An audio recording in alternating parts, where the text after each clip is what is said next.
ነው ጽጌረዳ። ምንድነው እሱ እያናገርኩሽ አይደል እንዴ? እማዬ ተይኝ በቃ። እኔ አሁን ቤት ተከራይቻለሁ። አንቺ የምትመጪ ከሆነ አብረሽ መሄድ ትችያለሽ። ይሄ ደግሞ ምን ማለት ነው? አልገባኝም። አዎ ማድረግ የምችለው ይህንን ነው። አንቺ ከዚህ ቤት መውጣት አትፈልጊም። እኔ ደግሞ ከዚህ በላይ እዚህ ቤት መቆየት አልችልም። አንቺ ልታሳብጂኝ ነው እንዴ? አሁን ተመለሽና ቆን አስቀምጪ። ይሄ በፍጹም ሊሆን የማይችል ነገር ነው። አታሳብጂኝ አልኩሽ እኮ መልሽና አስቀምጪው። እማዬ አልሰማሽንም? በፍጹም አላደርገውም። ምን? አይሆንም በቃ አይሆንም።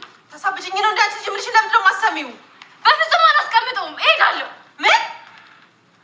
እናንተ ምንድነው እሱ እንደዚህ የሚያንጫጫችሁ? ኧረ ትይች ልጅ እኮ ከዚህ ቤት እወጣለሁ እያለች ነው። አንድ ነገር በሉልኝ እስኪ። ምን? ጽጌረዳ የምሰማው እውነት ነው? ጽጌረዳ ምን ይለጉምሻል? ተናገሪያ። አዎ ቴቴ፣ እስከዛሬ ያደረግሽልን ነገር በሙሉ በጣም አመሰግናለሁ። አሁን ግን በቃ መሄድ አለብኝ። ጥጋብ ካልሆነ በስተቀር ሌላ ምንም የሆንሽው ነገር የለም። ደህና ዋሉ። አንቺ ውርጋት፣ እኔ እያናገርኩሽ ነው ረግጠሽኝ የምትሄጂው? ፍርፋሪ ይሄን ያህል እንደዚህ ያጠግብሻል ብዬ አንድም ቀን አስቤ አላውቅም ነበር። ላደረግሽልኝ ነገር በሙሉ አመሰግናለሁ አልኩሽ እኮ። ይችን ትወዳለች ፍቅርተ። ለእኔ ነው ይሄ ሁሉ መልስ? አዎ ለአንቺ ነው እየመለስኩልሽ ያለሁት። ቆይ ግን አንቺ መቼ ነው እንደ እናት ትንሽ እንኳን ርህራሄ የሚኖርሽ? ጽጌረዳ፣ ከዚህ በኋላ ምንም አይነት መልስ እንዳትመልሽላት አልልም። ገና ያልተናገርኳቸው በጣም ብዙ ነገሮች አሉኝ። እሺ አልወጣልኝም። እንደውም ጽጌ፣ አንቺ ማንነሽ ነው ቴቴ አፍሽን የምትከፍችው? ማንነሽ ነው ንገሪኝ እንጂ። ሰሚኛለሽ? እሷ ባትኖር ኖሮ ዛሬ እዚህ ጋር ቁመሽ አፍሽን ለመክፈት አደርሽም ነበረ። ትሰሚያለሽ? ያንቺን ለቅሶ ሰምታ እዚህ ቤቷ ባታስገባ ኑሮ እስከ ዛሬ ድረስ ጎዳና ላይ ነበርን። ይሄን ማወቅ አለብሽ። እሷን የመናገር መብት የለሽም።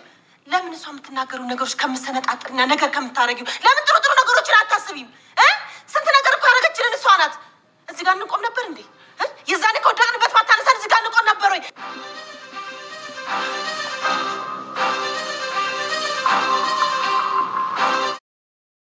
በስተመጨረሻ ጽጌረዳ ከባድ ውሳኔ ወሰነች። እናቷን ጥላ ከቤት ውስጥ ወጣች። እንደዚህም ደግሞ መኮንን የሚባለው ሰውዬ እንትናን በበቀል እያነሳሳው ይገኛል ማለት ነው። ጭራሹ ነው በጣም ከምታስበው በለጠ እንግዲህ እንትናን እንዲበቀል ጽጌረዳን እንዲበቀላት እያነሳሳት ይገኛል ማለት ነው። እንትና ተብዬው ማለት ነው።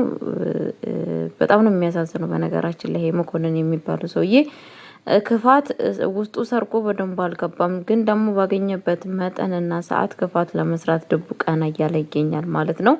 እንደ ነባ እንደ ጓደኛ እንደ አማካሪ ሆኖ እንግዲህ በአሁን ሰዓት ጽጌረዳ የተቀየረችብክ አንተ አባት እሷን ሊያገባ ስለሆነ ሀብት ንብረቱን ብላ ነው። በፊት አንተን ብላ ነበረ። ከዛም በኋላ ደግሞ ወደ አባትህ የተቀየረችው እች ልጅ እዚህ ቤት የመጣችው አንድና ለአንድ ለሀብትና ለንብረት ብቻ ነው በማለት አትወድህም፣ አታፈቅድህም፣ ምንም ለአንተ ቦታ የላትም በማለት እንግዲህ እያነሳሰው ይገኛል። እሷና ፌመንና እንግዲህ ሁለቱ አንድ ላይ ቤቱ እንግዲህ እንትናን ነብይን እንደፈለገው ወዲና ወዲህ እያደረጉት ይገኛሉ ማለት ነው።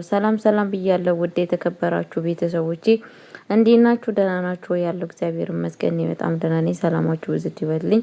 ለቤት አዲስ ሆናችሁ ላይክ እና ሼር እያደረጋችሁ እንድታበረታቱኝ በአክብሮት ጠይቃችኋለሁ። እንደዚሁም ደግሞ ጎበዝ ጠንካራ እያላችሁኝ አበርቱኝ ማለት ነው። እና እዚህ ቤት እየተፈጠረ ያለው ነገር በጣም ከባድ ነገር እየተፈጠረ ይገኛል ማለት ነው። በጣም በሚያሳዝን ነገር ቤተሰቦቼ ያልታሰበና ያልታቀደ ነገር ነው እየተከሰተ ያለው ማለት ነው። እሱስ ምንድነው ካላችሁኝ እንግዲህ ዋናው ነገር ከባዱ ነገር ማለት ነው ነባን እንደፈለጋቸው እየተጫወቱበት ይገኛል። ነባ በአሁን ሰዓት ምንም ነገር እያስተዋለው ነገር የለም። ምንም ነገር ይብን እነሱ እያደረጉት እንደሆነ አለማወቁና አለመግባቱ እንግዲህ የእነሱ መጫወቻ አድርጎ ሆኗል ማለት ነው።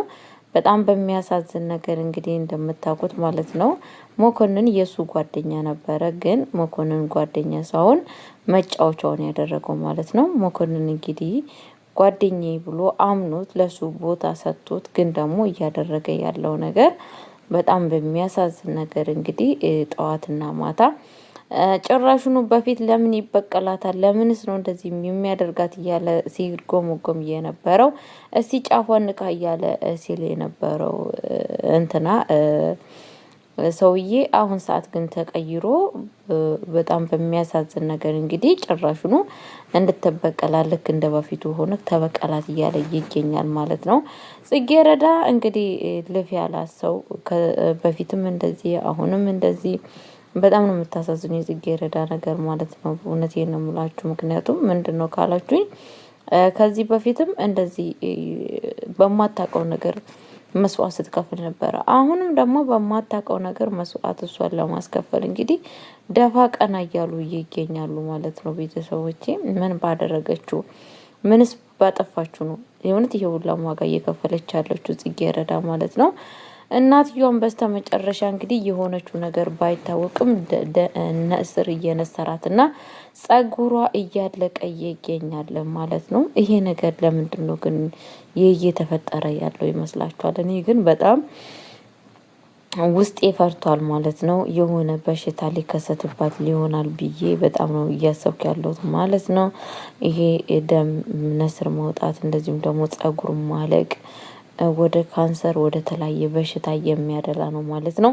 ይሄ ነገርማ ከሆነ ደግሞ በጣም በሚያሳዝን ነገር በስተመጨረሻ የፌመን እናት እጅና ወይንም ደግሞ ወይዘሮ አቶ መስፍን እጅ መውደቋ የማይቀር ጉዳይ ነው። በነገራችን ላይ እንደዛ ከሆነ ማለት ነው በጣም ነው የሚያሳዝነው። እውነቴን ነው የምላችሁ። እኔ እንደዚህ እንድትሆን ፍላጎት የለኝም ነበረ ማለት ነው። እንትና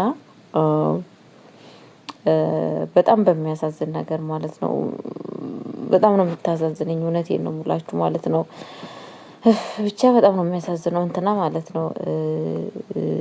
ጽጌረዳ እናትየዋ እንደዚህ ታማሚ ከሆነች በእርግጠኝነት ወደዛ ነው የሚያደለው። እንደዛ ነው የምትሆኑ የእነንትና ጥገኛ ነው የምትሆኑ የፌመን እናት ጥገኛና ወይንም ደግሞ የነብዩ አባት ጥገኛ ነው የምትሆኑ ማለት ነው። እንግዲህ ምን እንደሚፈጠር አስቡት ጋይስዬ። በጣም ከባድ ነገር ነው የሚፈጠረው። እንደዛ ከሆነ ህይወቷን በሙሉ በእንደዚህ አይነት ስቃይ ልታሳልፍ ነው ማለት ነው። እንደዛ ከሆነ ማለት ነው።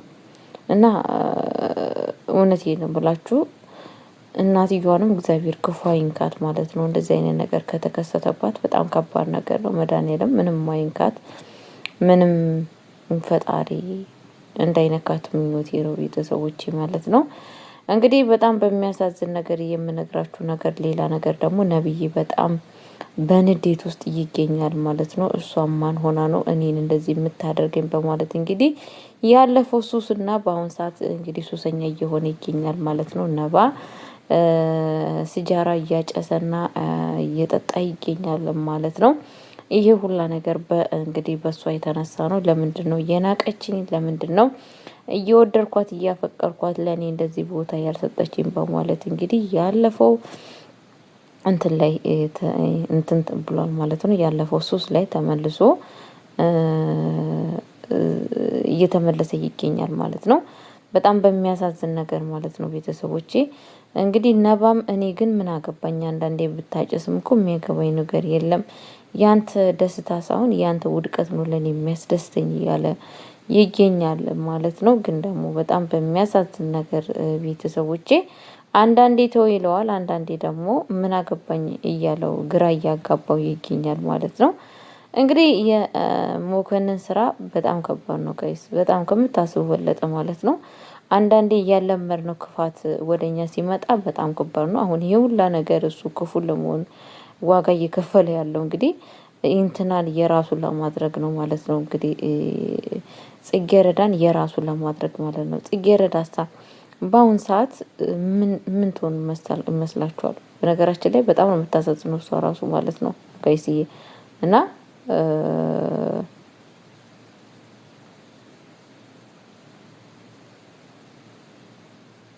ምንም ነገር ባላደረገችው ነገር ዋጋ ስትከፍል በጣም ከባድ ነው። እናንተ ራሱ ስታስቡት ማለት ነው። እና ቤተሰቦቼ አንዳንዴ እባካችሁና ከእንደዚህ አይነት ክፉ ሰዎች እውነቴን ነው የምላችሁ፣ እናንተ ምንም ባላደረጋችሁ እናንተን መስዋዕት ሲያስከፍሉ በጣም ነው የሚያመው፣ በጣም ነው የሚያሳዝነው ጋይስ፣ በጣም ከምታስቡ በለጠ ማለት ነው።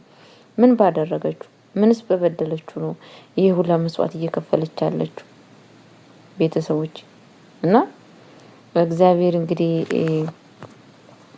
ኢየሱስ ክርስቶስ ይፈውሳት። መድኃኒዓለም እናትየውን ክፉ ነገር አያደርስባት። ምክንያቱም እናትየው የሆነ ነገር ከሆነች በእርግጠኝነት ሆኜ የምነግራችሁ ነገር ማለት ነው በቃ የሰው ጥገኛ ነው የምትሆነው፣ በነፍሷ ነው የሚጫወተው።